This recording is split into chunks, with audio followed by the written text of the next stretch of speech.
Describe your chemistry with Bill Cosby. Well, Kaz and I went all the way through the same way. We never changed.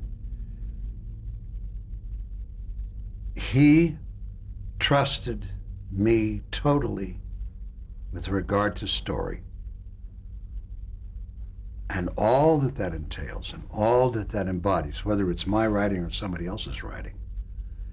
And I trusted him utterly, obviously, about the comedy. And the only place that we ever stuck assiduously to the script was when I wrote it. He never changed a syllable that I wrote,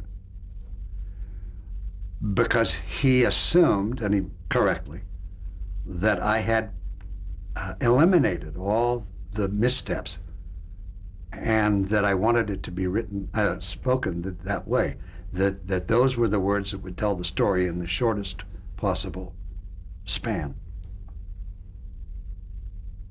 So that was the basis of our professional working relationship. On top of everything else, we, how shall I put this? We liked each other enormously. We tried to socialize at the beginning. We tried to take our wives out to the ballet, to dinner, and so forth. By the time we were doing that and had the evenings to do it, which were rare when we weren't totally exhausted, we had come to a language of shorthand, a shorthand language, which was based on, like hundreds of punchlines of little personal, meaningless little jokes, which weren't funny to anybody but us. Our wives, both of them, were so offended when we would instinctively lapse into this jargon and leave them out. They were so offended that we had to give up socializing, because we would both go home and get hell from our wives for leaving them in the ladies' room or something,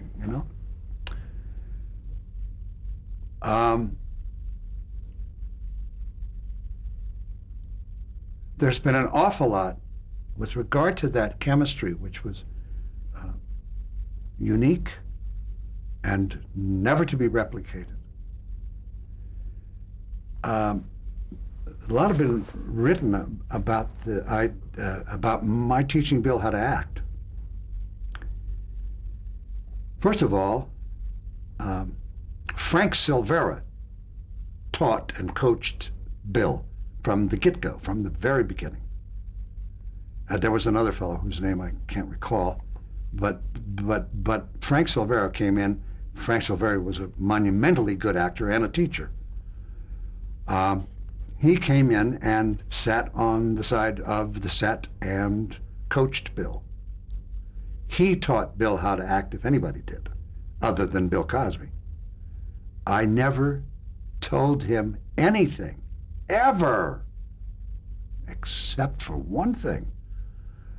At the very beginning, I said one thing: if you try to fill the emotion now with no preparation and no background and no breeding, with no knowledge of what you're doing, if you try to fill the emotion, you will fall flat on your face.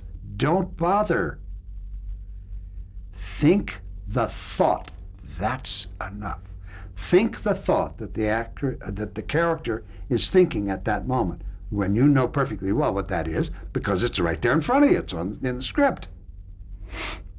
Just think the thought. The rest will follow. And that's what he did, and that's what happened. Of course, that has nothing to do with technique. And that came to him because he was that fast. He's the brightest man I ever knew, and God knows he has the fastest mind that I've ever run across in anybody. When it came to race relations, when it came to the fact that there were stations in the South that wouldn't carry us, I said, you want to do anything about that? He said, our statement is a non-statement. That's what it is. And that's where it lies. And that's what's going to make it funny. That's what make it possible for us to be funny and have fun and get laughs and go free. We can't do it any other way. That's the way it should be. That's the way it is. And let them make of that whatever they see fit. It'll work. It just takes a little bit of patience. That's out of Mr. Cosby's mouth. And I said, dead on, partner.